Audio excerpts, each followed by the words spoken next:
Pemirsa, satu keluarga di Cipondoh, Tangerang, Banten diusir akibat terlilit utang. Pengusiran tersebut viral di media sosial karena menggunakan cara premanisme. Tak hanya diusir, kini keluarga tersebut juga dilaporkan ke polisi.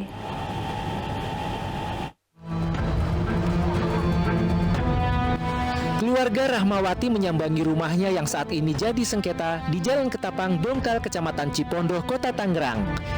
Saat didatangi, pagar pintu rumah telah digembok. Peristiwa pengusiran berawal dari Rahmawati yang meminjam uang sebesar 200 juta rupiah ke PT Wanamas Multifinance dengan masa angsuran hingga 2018.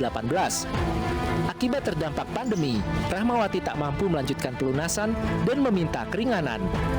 Namun rumah telah dikuasai J. Supriyanto dan dilelang ke Kantor Pelayanan Kekayaan Negara dan Lelang Tangerang.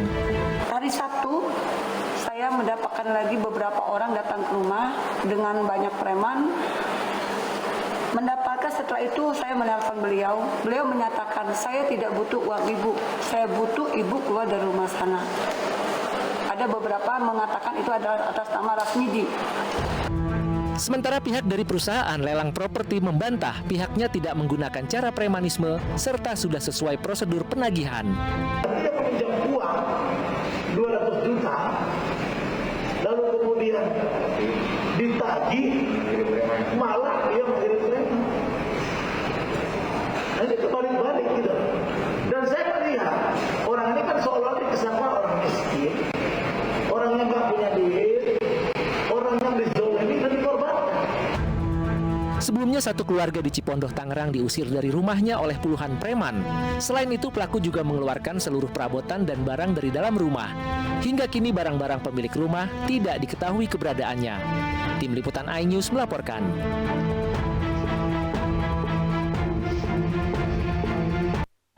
Sementara itu, kuasa hukum keluarga Rahmawati menilai tindakan pengusiran melanggar hukum karena eksekusi dilakukan tanpa pihak pengadilan. Kami sudah melakukan langkah-langkah hukum, membuat laporan kepolisian di Polda Metro Jaya dengan laporan pasal 167 KUHP, 170 KUHP, dan pasal 406 KUHP atas tindakan saudara Sopar J. Napitupulu bersama Rasmidi yang karena kami duga mereka telah memasuki rumah milik klien kami tanpa seizin klien kami. Karena itu adalah merupakan perbuatan melawan hukum. Kemudian kami juga sudah melakukan laporan polisi pasal 363 di Polsek Cipondoh, di mana laporan itu kami buatkan dikarenakan saudara Sopar J. Napitupulu bersama dengan teman-temannya telah melakukan pencurian menurut kami karena seluruh barang-barang yang ada di dalam rumah milik Ibu Rahmawati telah dipindahkan ke tempat lain atau diambil oleh mereka atas perintah Sopar J. Napitupulu. Karena itu semua barang-barang itu sampai saat ini kami tidak tahu lagi keberadaannya di mana. Karena rumah itu ada 2 lantai, ada barang-barang berharga di rumah itu termasuk sertifikat. Kami melakukan langkah-langkah hukum yang lain, termasuk juga melakukan gugatan ke Pengadilan Negeri Tangerang. Karena ini kami anggap masalah ada perdatanya juga. Karena ini masalah hutang piutang, kami akan uji apakah legal yang dilakukan oleh saudara Sopar J. Napitupulu melakukan eksekusi paksa ala premanisme di luar daripada prosedur hukum yang diatur. Sepanjang pengetahuan kami dan pengalaman saya bahwa setiap melakukan eksekusi itu harus melalui pengadilan negeri setempat. Tapi yang dilakukan oleh saudara Sopar J. Napitupulu bersama teman-temannya dilakukan secara premanisme dan di luar daripada prosedur hukum yang benar. Kami sampaikan sebenarnya bukan hanya klien kami ini yang menjadi korban yang seperti ini. Ini sindikat ini sindikat. Karena saya sudah mencari informasi, selain daripada klien saya ini, sudah ada orang-orang yang lain yang menjadi korban atas perilaku saudara Sopar J. Napitupulu. Dan saudara Sopar J. Napitupulu juga sudah melakukan tindakan yang sama dan sudah dilaporkan juga kepada pihak kepolisian. Namun laporannya tidak berjalan.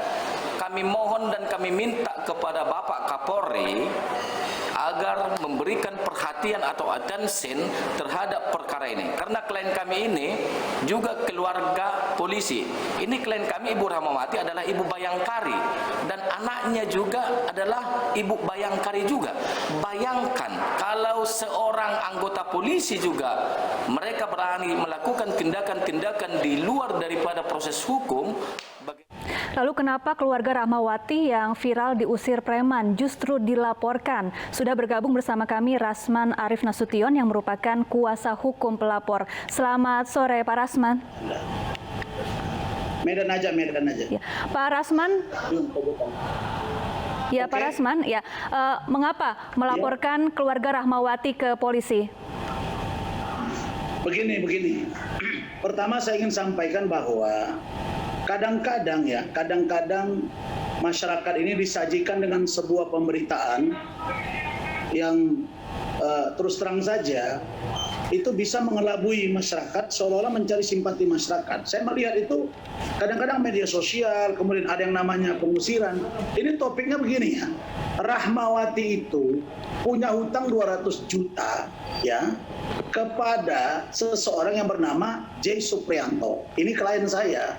J. Suprianto ini bergerak di bidang perusahaan lelang dan semua itu diatur oleh negara. Dia menang di tendernya. Lalu kemudian masalah lelang ini apakah objeknya sudah selesai atau tidak di urusan hukum sebelumnya, OJ karena itu sudah clear. Lalu kemudian dia menang dan kemudian dia berhak untuk melakukan proses jual beli, dibeli oleh seseorang bernama Rasmidi. Dan itu tentu dong Rasmidi punya hak untuk menempati rumah itu dan dia terlilit utang, disuruh bayar dia nggak mau, malah mengirim preman ke rumahnya klien saya Pak J. Suprianto. Ya, Pak J. Suprianto bilang, loh Ibu harus bayar. Dia bilang, oke saya cicil dong, saya bayar dulu sekian-sekian ditawar. Akhirnya dia bilang, saya harus bayar 100 juta. Ya, Pak Rasman. Bagaimana orang kewajibannya 700 sebentar? 735 juta. Klien saya sudah bermurah hati, Ibu bayar saja 230 juta. Kurang apa? Kok Pak Rasman, dia bilang 130 juta? Nggak ada itu 130 juta. Pak Rasman, terkait video pengusiran oleh preman ini viral. Bagaimana sebenarnya yang terjadi? Makanya saya jelaskan. Jadi dengar dulu penjelasan saya supaya utuh gitu loh. Kalau dipotong nanti ke repot. Makanya saya kasih penjelasan kemarin di Bareskrim. Gini. Dia punya hutang kepada seseorang klien saya, seorang pengusaha namanya J. Suprianto. Dia ini bergerak di bidang lelang, usaha lelang, wahana, finance, dan lain-lain. Itu ada semua. Lalu kemudian diminta utang ini, dia mengatakan tidak ada uang. Dan dia tawar 100 juta. Artinya ada dong pengakuan bahwa ada utang dia. Lalu kemudian diminta 100 juta tidak diberi. Dia tawar lagi 150 tidak juga. Kenapa? Karena nggak cukup. Karena nominal hutang itu 735 juta. Baik. Klien saya memberi ruang, oke bayar dong 230 juta. Ya. Dia tidak mau. Ya, Pak Rasman. Dia bilang saya bayar 130 kepada siapa dia bayar itu tidak ada. Baik. Gitu loh. Baik, Pak Rasman, kemudian apakah akan ada upaya bertemu dengan pemilik awal atau keluarga Rahmawati untuk membahas masalah kepemilikan rumah tersebut? Ya, kita ini orang hukum. Saya sudah cari tahu lawyernya. Kalau nggak salah saya lawyernya ini Darmon. Darmon ini kalau benar Darmon ini adik saya di Badan Penyuluhan Pembelaan Hukum Pemuda Pancasila. Kalau itu memang benar dia adik saya, tentu saya ingin kita bicara win-win solution. Karena saya dengar juga beredar informasi katanya ya bahwa Bu Rahmawati ini menggunakan salah satu ormas. Itu jangan dilakukan, itu tidak boleh. Ormas bukan kerjanya yang seperti itu, apalagi pemuda Pancasila. Tidak dibenarkan yang namanya urusan yang seperti itu. Jadi begini saja, jangan disebut ke sana bahwa Anda terlilit utang, terus Anda diusir, kemudian Anda bawa baju, kemudian Anda tidak diberi kesempatan. Loh, pertanyaannya itu rumah orang, Anda sudah disomasi 3 kali, Anda tidak mau pergi, terus disuruh pergi, terus Anda marah, bilang Anda terlilit utang, terus Anda orang kejam. Baik Pak Rasman, terima kasih atas penjelasan Anda. Terima kasih Pak Rasman Arif Nasution telah bergabung bersama kami di iNews Sore.